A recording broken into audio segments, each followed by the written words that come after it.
Good afternoon, ladies and gentlemen. This is Prithviraj from Liberal Indian. Now I see a dangerous and a very serious trend going on in Twitter and Facebook and Instagram.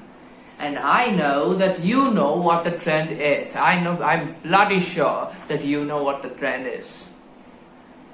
And the trend is the violence against doctors and the trending of the hashtag Save Doctors. So let me explain why we call this a trend. The violence against doctors is a very long-going process, and it has been happening from a very long time. And it has become a trend just because that we try to open it. We try to cover. We try to open the case up. We try to show it to the public. So the video is divided into many parts. So the first part is what is the crime that has happened in the particular instance of Save Doctors trend. So there is a place in Assam called Hojoi where there is a COVID care center in a very rural area. So in there was a doctor named Swaj Kumar who was working there and saving the lives of the rural patients who deserve proper health care just as well as the urban people do. But there was a patient who has died due to maybe the negligence of the family for prolonging their reach of healthcare. Maybe the situations or the medical situation of the patients has gone worse. That patient dead. And therefore, the relatives of the patient, those barbarians, came and beat up this poor doctor. And that's case number one. And the case number two that has been trending in Instagram for a very long time, for the recent times, is Dr. Deepak from Karnataka. The 50-year-old Dr. Deepak was treating a 6-year-old child with dengue.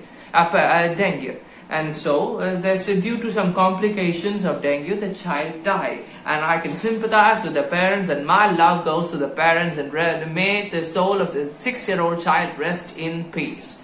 But that doesn't give a necessary jurisdiction or the necessary justification for the relatives of the child to go and beat and thrash their doctor into blood pools. Come on, man. If I can sympathize with the grief that you are going through, but that is not justifiable. That is not a justification for hurting another person, and a person who could be saving lives right now. And these are the two cases that they are going to ponder upon. But the one thing, why this stuff happens? The stuff happens for a very plain reasons. People are losing their minds. I know is happening. But that doesn't give a certain amount of justification to these barbaric acts of crime against humanity. Now I understand the violence against doctors, and I strongly condemn it. These people are barbaric, in fear, the inability to save lives combined with undirected anger directed at the healthcare professionals and the medical professionals. What kind of stupid logic is that, you stupid people? So these are the stuff that happens and why this stuff happens. Now the next part of the video is who are the people to be blamed and who are the people to be advised. And now we are going to see who are the people to be blamed and who are the people ought to be suggested or advised on. Now who are the people to be blamed? It's very easy. These bloody idiots who are harassing, killing, hurting, committing grievous harm to all the doctors, all the medical professionals, all the healthcare, all the nurses, ambulance drivers, everybody are losing their lives because of these arrogant, simple-minded pricks who doesn't know better than to kill people or hurt people than to save anyone's lives. That's what the medical profession and the medical community has been doing for a very long time. That is our goal and that's our motive, to save lives. But you, the people who are violating the basic acts of humanity and killing and doing grievous harm to the doctors who deserve a lot of respect and a lot of admiration to being serving this country and serving the world and saving us from the deadly pandemic. My own teachers, I'm a medical student, so my own teachers have been risking their lives, saving dozens and millions of people's lives, and they are still teaching us. Did you understand the magnitude of the crimes and the repercussions this crime entail? Now, the people who are to be blamed is these culprits who may be so unkind and say that they are not mentally stable. And I can sympathize with their grief, but I would not justify their crimes. So the people who are to be blamed is the people who are using violence as a form of inability, and these people should be controlled from the iron hand of the law. Now, the other part of the video, the people who ought to be advised. Now, people who ought to be advised comes under three glorious categories. Number one, the culprits. Number one, the culprits. These culprits, man, listen to me and understand. Close your eyes and imagine if the doctors, all the doctors in India just resigned, say that they were like, fuck these people, and they just resigned like this. Imagine the magnitude of disaster that India would entail. The resignation and the curbing of the medical services and the resignation of the medical healthcare service providers will make India into a standstill grave. And I have a personal opinion that every single drop of the doctor's blood spilled is million drops of blood spilled in other parts of the country. And I'll explain on that. So let us imagine if you kill or if you harm a doctor and all his patients who are at the hospital at the same moment will be without a doctor. They might die, and the doctor himself now is a patient, so there is no healthcare provider. So essentially, by hurting doctors, they are just killing bloody people. So this is the magnitude of the crimes that they are doing. And it's, why don't you understand?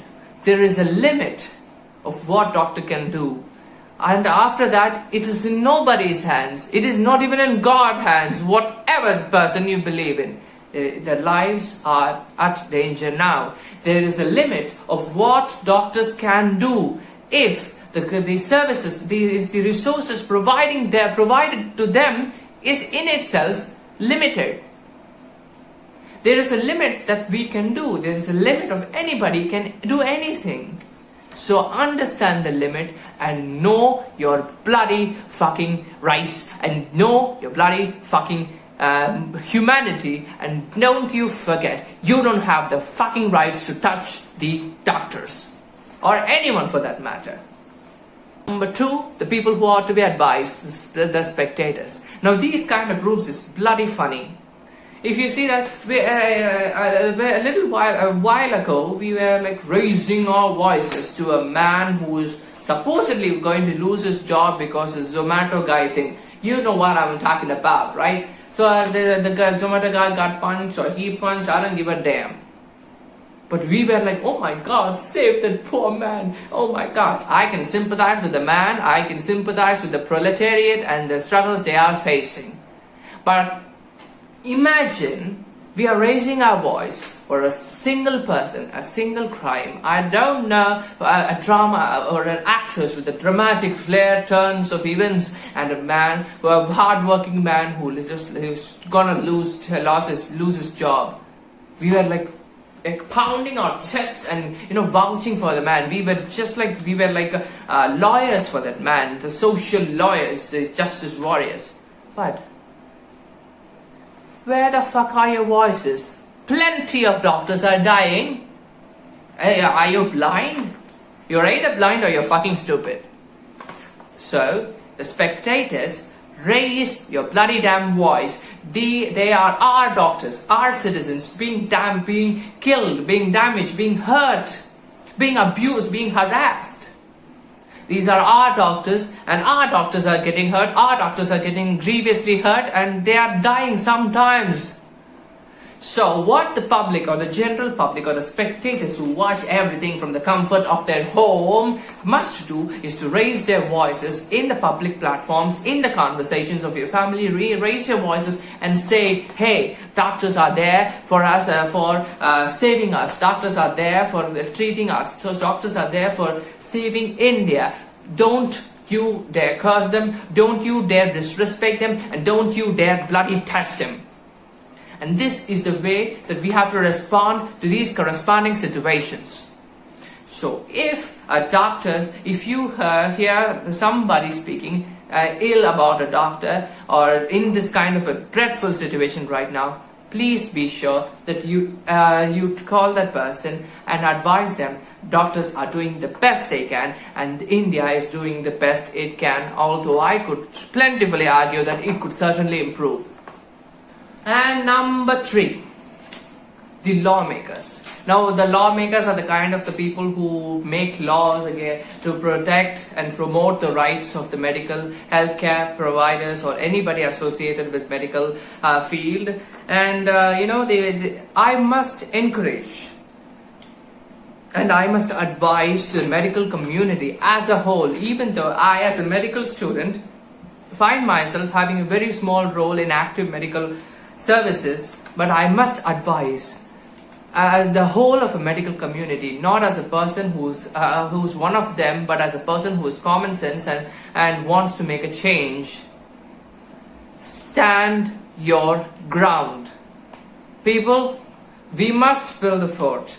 We must build up the case. We must strengthen the laws. We must treat this issue very gravely seriously, and we must stand our ground.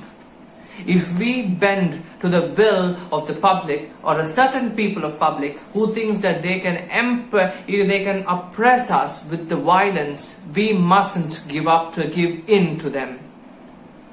Now this is a matter of utmost importance. The steps we take now and the decisions that we make now is going to affect the medical community for years. Now I know that we are supposed to be great healers with kind hearts and open minds, but we should not put up with the grievous hurt and the serious crimes happening to us. It is time that we put forth certain managerial decisions to treat our doctors with the respect that they deserve. Otherwise, in subsequent years, we would become jokes. The profession of the medical community will be treated as a joke, will be treated something substandard. We will lose our respect. If we rebel now, we might lose our jobs, and that is sometimes sure. We might lose our jobs, and that is very sad. We might lose our jobs, but in the process, we will lose our self-respect. We will lose our respect in the community. We will lose respect, and sometimes in the course of losing our respect, sometimes and someone close to us will lose their own lives. So this is the situation that is happening on all the medical platforms. Harassment to women, sexual harassment to women, harassment to volunteers, anybody associated with healthcare at this present of moment is subjugated to constant violence. We need to put a stop to this and put the damn cat in the bag. And we must tell them, to all the people who think that they can oppress doctors, they can suppress doctors by the modes of violence, their inability to save lives, I must certainly urge you to shut the fuck up and sit down and follow the quarantine orders given to you.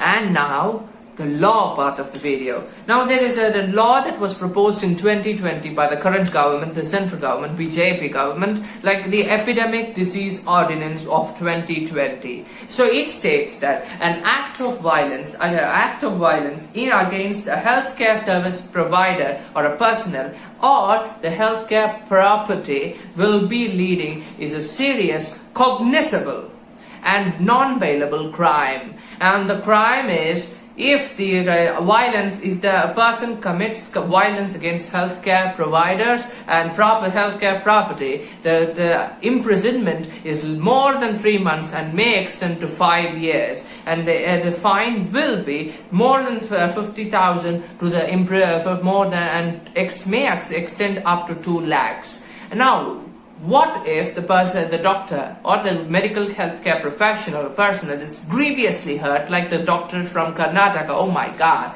I am fascinated by the looks of, by the criminal psychology and the criminal forensic studies, but this is some brutal shit. They have beaten a 50-year-old man, not even black and blue. That man is bloody bleeding. Several cuts, gushing of blood. Oh my God, it was a bloodbath. The pavement is him.